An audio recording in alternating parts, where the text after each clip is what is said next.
Hi all.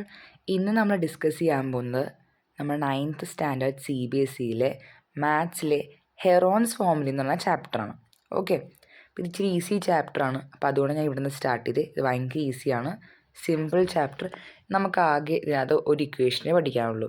Okay, അപ്പോൾ നമുക്ക് ചാപ്റ്ററിലേക്ക് പോവാം. അപ്പോൾ ഫസ്റ്റ് ഇപ്പോൾ ഞാൻ പറയാം, ഇപ്പോൾ നമുക്കൊരു ട്രയാങ്കിൾ തന്നിട്ടുണ്ട്. ആ ട്രയാങ്കിളിൻ്റെ ഏരിയ കണ്ടുപിടിക്കാനുള്ള ഇക്വേഷൻ നമുക്കറിയാം. എന്താ? Half into base into height ചെയ്താൽ മതി അല്ലേ? ഇത് നമ്മൾ ചെയ്യുന്ന എപ്പോഴാണ്? നമുക്ക് ഹൈറ്റും ബേസും അറിയാവുന്നൊരു സിറ്റുവേഷനിലാണ്. ഓക്കെ, ഇനിയിപ്പോൾ നമ്മുടെ അടുത്ത് നമുക്ക് അല്ലാണ്ട് നമുക്ക് ഒരു ട്രയാങ്കിളിൻ്റെ ഏരിയ കണ്ടുപിടിക്കാൻ നമുക്ക് വേറെ ഇക്വേഷൻ ഉണ്ട്. ഇപ്പോൾ ഫോർ എക്സാമ്പിൾ 3 സൈഡും 3 ഡിഫറെൻറ്റ് മെഷേഴ്സ് തരികയാണ്, അല്ലെങ്കിൽ ഹൈറ്റ് നമുക്ക് കണ്ടുപിടിക്കാൻ പറ്റില്ല, അങ്ങനത്തെയൊക്കെ സിറ്റുവേഷൻസ് വരുമ്പോൾ നമുക്ക് ഏരിയ കണ്ടുപിടിക്കാം. ഇപ്പോൾ 3 സൈഡ്സ് ആർ ഗിവൺ, 3 സൈഡ്സ് തന്നിട്ടുണ്ടെങ്കിൽ നമുക്ക് ട്രയാങ്കിളിൻ്റെ ഏരിയ കണ്ടുപിടിക്കാൻ ഒരു ഇക്വേഷൻ ഉണ്ട്. അതായത് root of S into S minus A into S minus B into S minus C. ഇതെല്ലാം എന്താണെന്ന് പറഞ്ഞുതരാം. അപ്പോൾ ആദ്യം ഈ ഇക്വേഷൻ അങ്ങനെ പഠിക്കുക. അതായത് നമുക്ക് ഹൈറ്റ് ഒന്നുമില്ല, നമുക്ക് ട്രയാങ്കിളിൻ്റെ 3 സൈഡ്സ് അറിയാം. ട്രയാങ്കിളിൻ്റെ 3 സൈഡ്സ് അറിയാമെങ്കിൽ നമുക്ക് ഈ ഇക്വേഷൻ ഉപയോഗിച്ചിട്ട് ട്രയാങ്കിളിൻ്റെ ഏരിയ കണ്ടുപിടിക്കാൻ പറ്റും. ഓക്കെ, ഇനി ഈ എസ് എന്നാന്ന് പറയാം. എസ് എന്ന് പറഞ്ഞു കഴിഞ്ഞാൽ സെമി പെരിമീറ്റർ എന്നാണ് പറയുക. ഓക്കെ, അതായത് ഇപ്പം ഇതാണ് ട്രയാങ്കിൾ എന്ന് വിചാരിക്കും. Triangle A B C. A B എന്ന് പറഞ്ഞ സൈഡ് എ സെൻറ്റിമീറ്റർ ആണെന്ന് വിചാരിക്കുക. ബി സി എന്ന് പറഞ്ഞ സൈഡ് ബി സെൻറ്റിമീറ്റർ ആണെന്ന് വിചാരിക്കുക. എ സി എന്ന് പറയുന്ന സൈഡ് സി സെൻറ്റിമീറ്റർ ആണെന്ന് വിചാരിക്കുക. അങ്ങനെയാണെങ്കിൽ ഈ ട്രയാങ്കിളിൻ്റെ പെരിമീറ്റർ എന്തായിരിക്കും? P is equal to perimeter എന്ന് പറഞ്ഞാൽ എന്താ? സം ഓഫ് ഓൾ സൈഡ്സ്, എല്ലാ സൈഡും കൂടെ ആഡ് ചെയ്യുക. A plus B plus C, ഇതാണ് പെരിമീറ്റർ. ഓക്കെ, സെമി പെരിമീറ്റർ എന്ന് പറഞ്ഞാൽ എന്താ? പെരിമീറ്റർ ബൈ 2 ആണ്. ഓക്കെ, അതായത് എൻ്റെ പെരിമീറ്റർ എന്താ? A plus B plus C, അതിനെന്ത് ചെയ്യുക? ഡിവൈഡ് ബൈ 2 ചെയ്യുക. അപ്പോൾ നമുക്ക് എന്ത് കിട്ടും? സെമി പെരിമീറ്റർ കിട്ടും. ഓക്കെ, ഇത് മാത്രം നമുക്ക് അറിഞ്ഞാൽ മതി. ബാക്കി ഈ ചാപ്റ്റർ ഭയങ്കര ഈസിയാണ്. ഇത് ബേസ് ചെയ്തിട്ടുള്ള ക്വസ്റ്റ്യൻസ് ആണ് നമുക്ക് ചെയ്യുന്നത് മൊത്തം. ഓക്കെ, നമുക്കൊരു ഫസ്റ്റ് ക്വസ്റ്റ്യൻ നോക്കാം. ഒരു എക്സാമ്പിൾ ക്വസ്റ്റ്യൻ ആണ് ഇത്. നമുക്ക് നോക്കാം. Find the area of triangle, 2 sides of which are 8 cm and 11 cm and perimeter is 32 cm. നമുക്ക് കണ്ടുപിടിക്കേണ്ടത് എന്താ? ഏരിയ ആണ്. ഓക്കെ, നമുക്ക് 2 സൈഡ്സ് തന്നിട്ടുണ്ട്. അപ്പോൾ ഫസ്റ്റ് സൈഡ് നമുക്ക് എ ആർ എടുക്കാം, 8 cm. സെക്കൻഡ് സൈഡ് നമുക്ക് ബി ആർ എടുക്കാം, 11 cm. ഓക്കെ, ആൻഡ് പെരിമീറ്റർ നമുക്ക് തന്നിട്ടുണ്ട്. Perimeter is equal to 32. Okay അല്ലേ? സെമി പെരിമീറ്റർ നമുക്ക് കണ്ടുപിടിക്കാൻ പറ്റും, ശരിയല്ലേ? സെമി പെരിമീറ്റർ എന്ന് പറഞ്ഞാൽ എന്താ? പെരിമീറ്റർ ബൈ 2 ആണ്.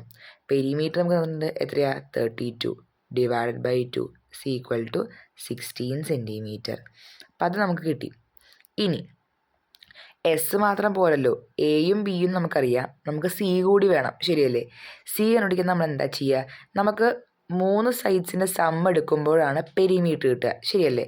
പെരിമീറ്റർ എന്ന് പറഞ്ഞാൽ എന്താ? A plus B plus C ആണ്. പെരിമീറ്റർ നമുക്ക് തന്നിട്ടുണ്ട്. പെരിമീറ്റർ എത്രയാണ്? 32. എ നമുക്കറിയാമല്ലോ, എ എന്താണ്? 8 ആണ്. ബി എന്താണ്? 11 ആണ്. പ്ലസ് സി, ഇതിനോട് ആഡ് ചെയ്യുക. എന്നിട്ട് നമ്മൾ എന്ത് ചെയ്യുക? സോൾവ് ചെയ്യുക. അപ്പോൾ നമുക്ക് എന്ത് കിട്ടും? സിൻ്റെ വാല്യൂ കിട്ടും. ഓക്കെ, സബ്ട്രാക്ട് ചെയ്യുക.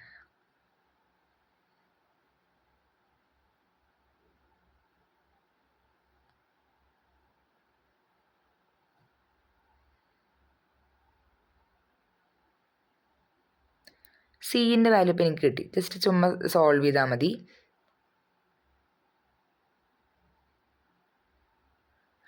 ഓക്കെ, അപ്പോൾ സിൻ്റെ വാല്യൂ നമുക്ക് കിട്ടി. അപ്പോൾ എ അറിയാം, ബി അറിയാം, സി അറിയാം. ഇനി നമ്മൾ എന്താ ചെയ്യേണ്ടത്? ഇനി നമുക്ക് സെമി പെരിമീറ്റർ അറിയാം. ഇനി നമുക്ക് ഇക്വേഷൻ അത് സബ്സ്റ്റിറ്റ്യൂട്ട് കൊടുക്കാം. എങ്ങനെയാണ്? Area is equal to root of S into S minus A S minus B S minus C. ഇതാണ് നമ്മുടെ ഇക്വേഷൻ. നമുക്ക് വാല്യൂ കൊടുക്കാം. റൂട്ട് ഓഫ് സെമി പെരിമീറ്റർ, അതാണ് എസ് നമ്മൾ നേരത്തെ കണ്ടുപിടിച്ചിട്ടുണ്ട്. എന്താ? 16 ഇൻറ്റു 16 മൈനസ് എ എന്തായിരുന്നു? എ എന്ന് പറഞ്ഞ സൈഡ് എത്രയായിരുന്നു? 8 ഇൻറ്റു 16 മൈനസ് ബി എന്തായിരുന്നു? 11 into S minus C. S എന്താണ്? 16 മൈനസ് സി എന്താണ്? 13. സബ്ട്രാക്ട് ചെയ്ത് എഴുതാം. അപ്പോൾ എന്തുവരും റൂട്ട് ഓഫ് 16 ഇൻറ്റു 16 മൈനസ് 8 എന്താ 8 ഇൻറ്റു 16 മൈനസ് 11 എന്ന് പറയുമ്പോൾ എന്താ 5 ഇൻറ്റു 16 മൈനസ് 30 എന്ന് പറയുമ്പോൾ എന്താ 3. ഇനി നിങ്ങൾ മൾട്ടിപ്ലൈ ചെയ്യരുത്, പകരം നമുക്ക് ഇതിനകത്തുള്ള ഓരോ ടേംസിനെ മാക്സിമം ചെറുതാക്കുക. ഓക്കെ, 16 നമുക്ക് ചെറുതാക്കാം. എങ്ങനെ എഴുതാം? 2 ഇൻറ്റു 8. ഇവിടെ ഓൾറെഡി 8 ഉണ്ട്, അതങ്ങനെ തന്നെ എഴുതുക. 5 ഉണ്ട്, 5 അങ്ങനെ തന്നെ എഴുതുക. 3 ഉണ്ട്, അതങ്ങനെ തന്നെ എഴുതുക. രണ്ട് പേര് ഒരേപോലത്തെ 2 പേര് വരുമ്പോൾ നമുക്ക് ഒരു ഗ്രൂപ്പ് ചെയ്യാം. എന്നിട്ട് റൂട്ടിൻ്റെ പുറത്തേക്ക് ഒരാളായിട്ട് പുറത്തേക്ക് എടുക്കാം. അപ്പോൾ ഇത് പോയി. ഓക്കെ, ബാക്കി ആർക്കും ഗ്രൂപ്പില്ലല്ലോ. 2 ഒറ്റക്കാണ്, 5 ഒറ്റക്കാണ്, 3 ഒറ്റക്കാണ്. അപ്പോൾ അവരെ നമുക്ക് ഇനി ഒന്നും ചെയ്യാൻ പറ്റത്തില്ല. അതായത് നമുക്ക് ഇനി സ്പ്ലിറ്റ് ചെയ്യാൻ പറ്റത്തില്ല, ഗ്രൂപ്പ് ഇത് പുറത്തേക്ക് എടുക്കാൻ പറ്റില്ല. ഗ്രൂപ്പ് ഇത് പുറത്തേക്ക് എടുക്കണമെങ്കിൽ ഒരേപോലത്തെ ആൾക്കാരായിരിക്കണം. ഓക്കെ, അപ്പോൾ നമുക്ക് പുറത്തേക്ക് എടുക്കാൻ പറ്റില്ല.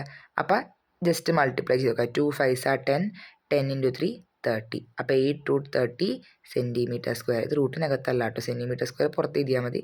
അപ്പോൾ 8√30 സെൻറ്റിമീറ്റർ സ്ക്വയർ. ഇങ്ങനെയാണ് solve ആക്കേണ്ടത്. Okay, I hope you understood. Thank you for watching.